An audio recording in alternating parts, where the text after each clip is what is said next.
Yo, yo, yo, yo.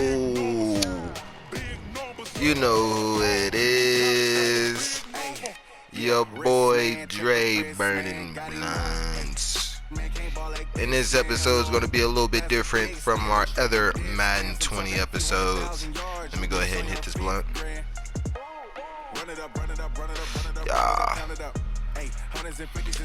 So yeah, like I was saying, it's gonna be a little different video than usual.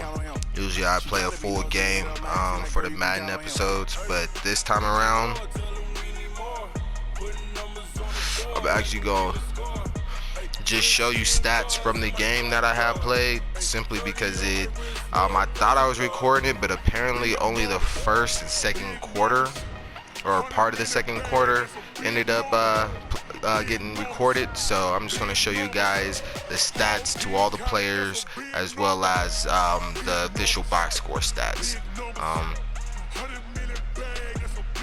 As you can see, beginning of the game, first quarter, we were a big 17-0 going into the second, and of course, when you're playing against Green Bay and Aaron Rodgers, stuff like this happens, and you put up 21 in the second quarter. We went on to halftime, pretty much thinking like, how we gonna stop them? I was running a whole lot of zone in that man in that second quarter, simply because I ended up putting Darius Slay Jr. on Devantae Adams, because he was the one who ended up getting scored on several times in the second quarter. I only did that just because in the first quarter I was doing a mixture of blitz zones, zone blitzes, zones, and less man, and I like to switch up my game plan each and every quarter. But I thought after the first quarter we were about to just blow these guys away. It was an away game. And then once I put it to man all second quarter, as you can see, they went down and scored. I believe in 3 drives in a row they scored. So that tells you right there. And then the start of the third quarter, that's when I said no more man, obviously. Ran a cover 3 zone for the remainder of the game. I believe we ended up getting 2 interceptions and a forced fumble recovery, all in the second half, and it obviously did well for us. We scored 14 in the third quarter, only 7 in the fourth, but this fourth quarter was probably the boringest quarter I've ever played. We were just running the ball, and I believe it was like the very, very last minute. We obviously had already won. At that point, it was 31-21, and they just let up a big run to Andre Davis, and he got a big touchdown in this game. Total, he had a big game. I think he had about 160, 170 in this game, and I think he had 2 touchdowns as well. So he had another big game in this one. But if you look at the Green Bay Packers, all their offense was just passing yards, and all that came literally in the second quarter. There was a big deep bomb to Devantae Adams. There was another touchdown pass. I think all 3 touchdowns were probably to Devantae Adams. We'll look at the stats in a second here. Like I said, offensive rush yards, we had 200 between me, Damon, Carry-On, Johnson. So that running tandem is going to be the best running tandem in the league, most likely. Passing, almost clipped 3, but more than Aaron Rodgers. Had 19 offensive first downs.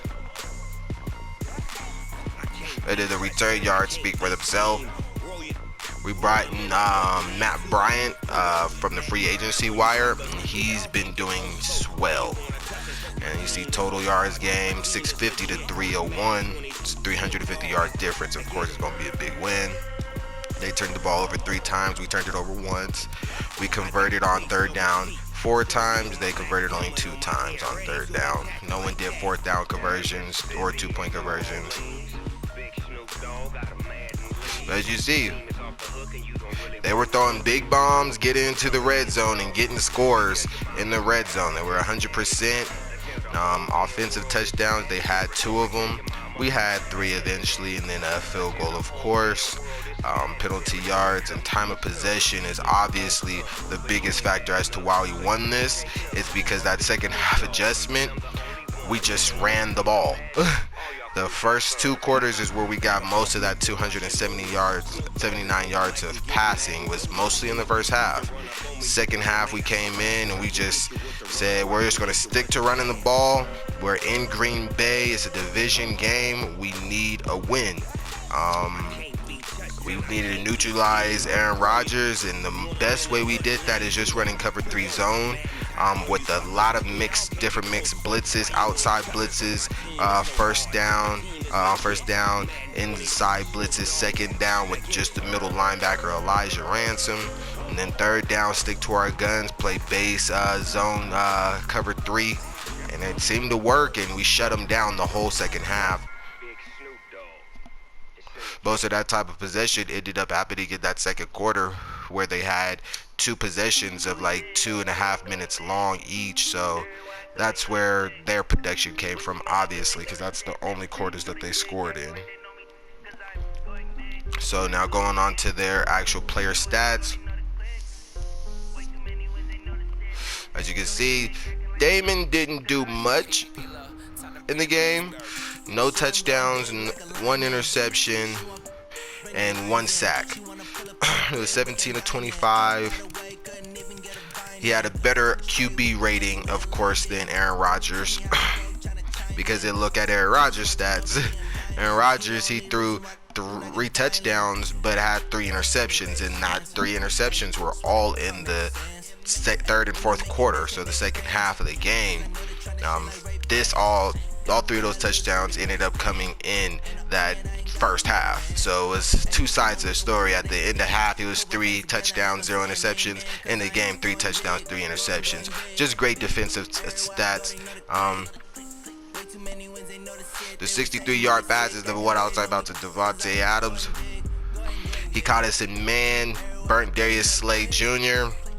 It wasn't for 6, I don't believe so. I believe Isaiah, the safety, I think he ended up catching him like at the 3-4 yard line, but that's the reason why they did so good in the red zone.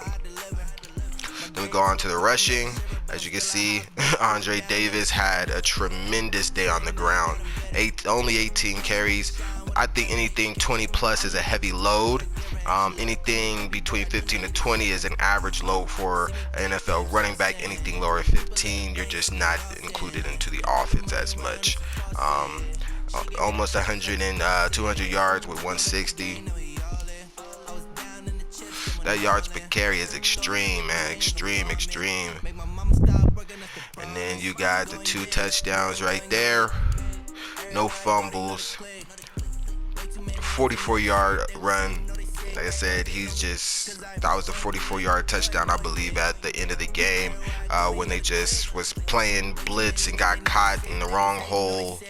And then, of course, if you look, the only running back to really get anything for Green Bay was Aaron Jones for 34 yards on 7 carries. 5 yards per carry is not bad, but when you're not running it to him a lot, because you only get 10 minutes worth of offense, it's not really good. Galladay had him a good one. Kerryon Johnson came in on 3rd down a few times and picked up a few first downs. And then Des Bryant did come in on a jet sweep to get a rushing touchdown for us as well. But if you watch my gameplay, I like to run a lot of like weird trickeries. The zone read, quarterback give to the running back, or take it and pull it like Cam Newton or RG3 used to do. I like to run sweeps to the tight end. I like to run sweeps to the receivers as much as I possibly can. And then CJ Anderson got him a touch as well with 2 yards. It was just on 4th down. We were at the 1 yard line. I just went for it. I think that was the first quarter, our very first touchdown of the game. And then as you can see, no one else really touched the ball for Green Bay. They literally ran the ball 7 times this game, which I don't know why. Well, because our defense is dominant. But as you can see, like I said, Devantae Adams in that second quarter scored all 3 of their touchdowns. And it was It pissed me off. Really, really pissed me off. And that's why you had to switch up in the second half, simply because, like I said, he was burning us. He had that 63-yard bomb, and after seeing that, I was like, all right, well, we can obviously not play this man Devantae Adams man to man, especially with a guy like Aaron Rodgers back there slinging it to him.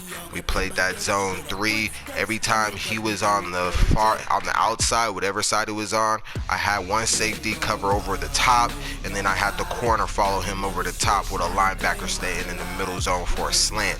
Just in case, a nice cover 3. You don't really have to set or place people. All you have to really do is control the safety. If you ever want to do that against the Packers, or someone's using the Packers and just using Devantae Adams, cover 3, have the quarterback drop all the way to a deep third, have the safety play closer to Devantae Adams' side just in case he goes to the other side, which the other side was Geronimo Allison, which he's not a very dominant receiver, so I really didn't care much about him.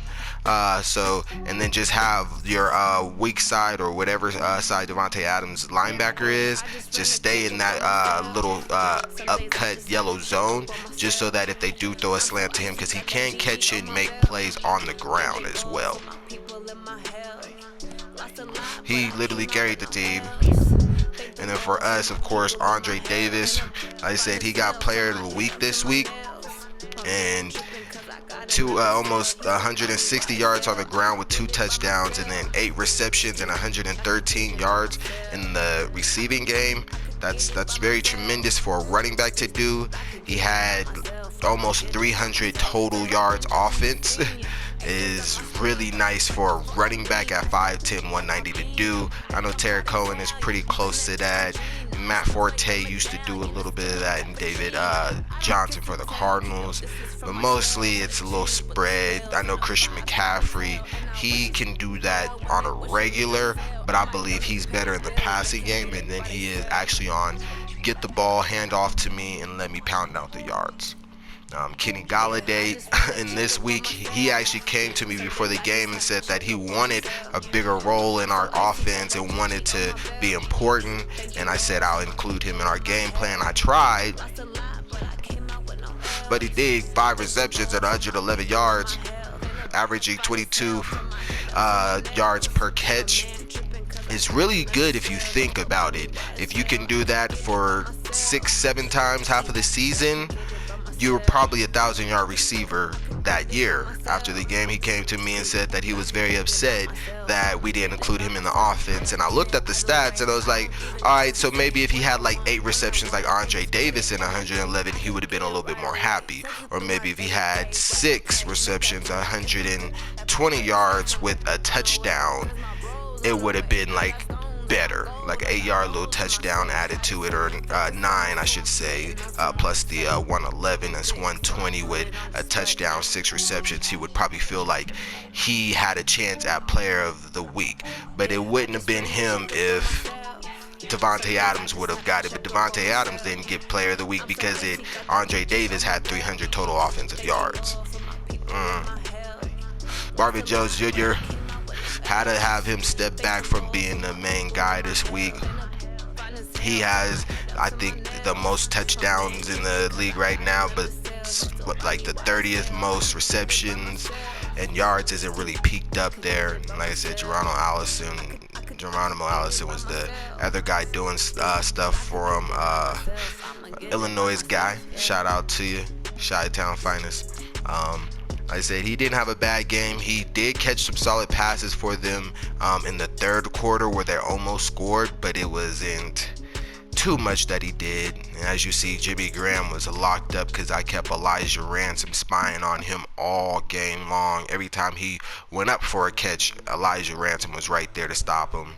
And then, of course, you have these little petties, and that's all who really touched the ball on offense. Block-wise, I don't believe... our guy, our right tackle, gave up a sack. Adrian Abos, Jair Alexander, of course, Mike Daniels. All of them played a solid defense, tackling wise. I can honestly say they had me in the first few quarters, but as you see, Kennard came in twice. Lowry just came in. It was on a scrambling pass, and he hit me. It was a little bitch sack.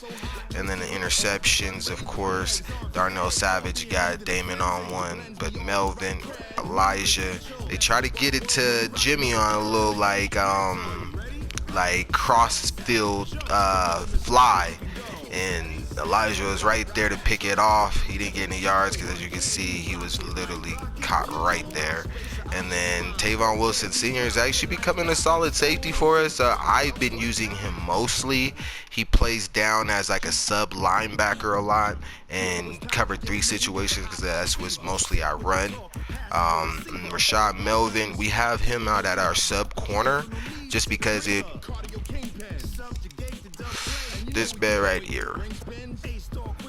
Justin Coleman, he is a top-notch man-to-man corner. I know you see his stats, only 3 tackles, but this man is a solid player.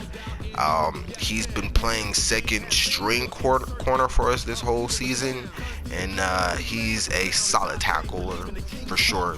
When he's out there on the outside and there's a running back there, he makes the tackle every time.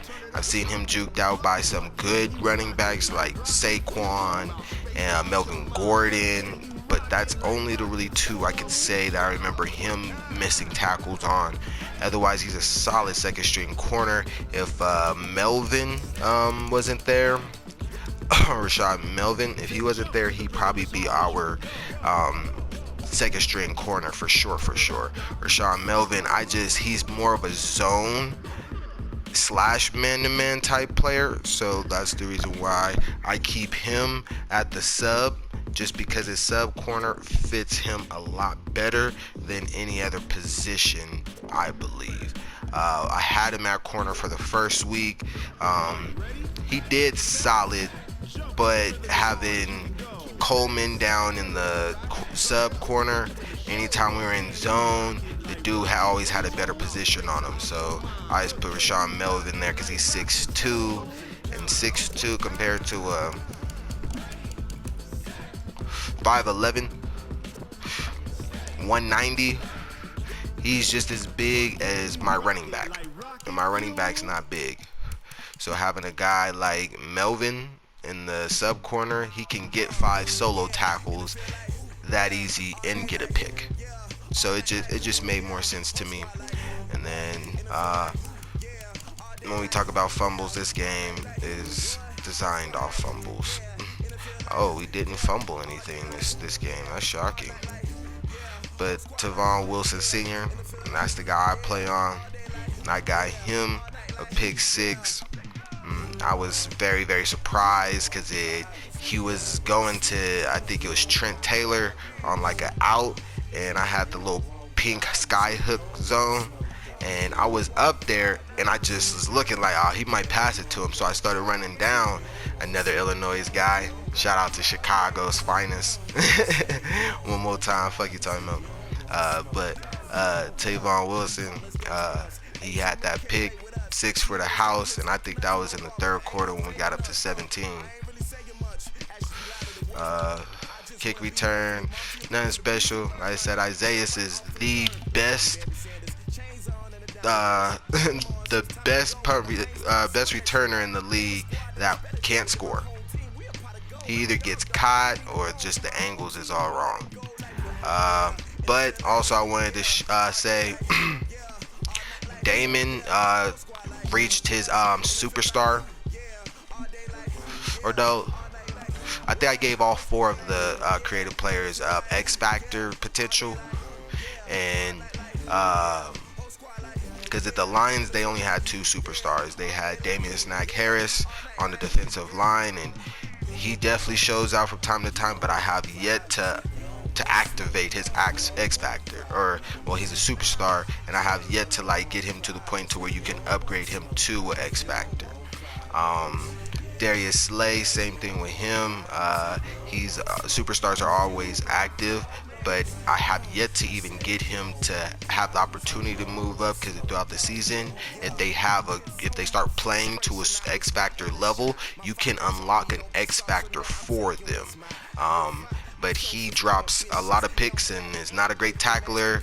The only thing he really is good at is zone. Like I said, it ain't bad because he is a top-notch corner, and I will not lie. If you have him in the cover 3 zone or deep thirds in any way, he will make a play. He probably has the most pass deflections in the league, though. They should have updated his catching because he has a superstar that says increases catching in zone coverages, and that's my primary defense. But Damon, he's got a superstar X factor. It's bazooka, as well as the increases on when he's in the zone, and increases his accuracy at home or something like that. And then there's some other things as well. Actually,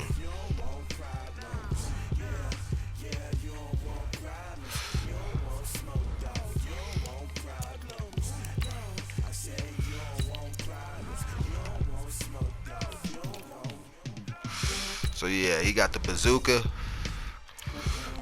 That's his primary X factor ability. He got that, and then he got the lofting dead eye, cause this boy, he got that touch that right over the linebackers. And then the long range dead eye, that boy, him and Dez Bryant. That's why Dez got the second most receiving touchdowns in the league right now. That boy Damon be daggering that bitch up there to him. And then when playing at home, players with this ability can easier enter their zone, so he can easier show up in big time games and shit. And then the running back, Andre Davis, myself, I also got mine as well. I just got this last week. We're in week 11, I believe. His first word free, because that boy, he's LeSean, he's Shady McCoy times 1,000. Like you gotta put a hand on this nigga. Like he's shifty, just like how your boy was in real life in the backfield. You know, I used to break niggas out. I don't run niggas over. I will juke a nigga out of his socks. Oops, yeah, that's me. And then had to get the spin cycle because that's just who I was back in the day. I hit that spin move, nigga, get busy. You know, got that human joystick because when he be turning that corner, I wasn't fast as fucking high school. I was like the average speed out of everybody. I could keep up, but I wasn't like the fastest nigga. But had to get my nigga that because I can just have him slow with juke moves. That looked dumb. But in total, Isaiah still hasn't received his. Someone should comment on here and tell me why his meter hasn't filled up since the beginning of the season. The preseason it started to fill up to like 280, and then once the season started, it just stopped. And the same thing with Elijah. Like, they have gotten better because at the beginning of the season, he only started out as a 91. He started out as a 91 as well. So for him to be a 93 and him to be a 95 and not have their X factors yet is a little weird. Andre Davis started out as an 88, and Damon started out as an 85.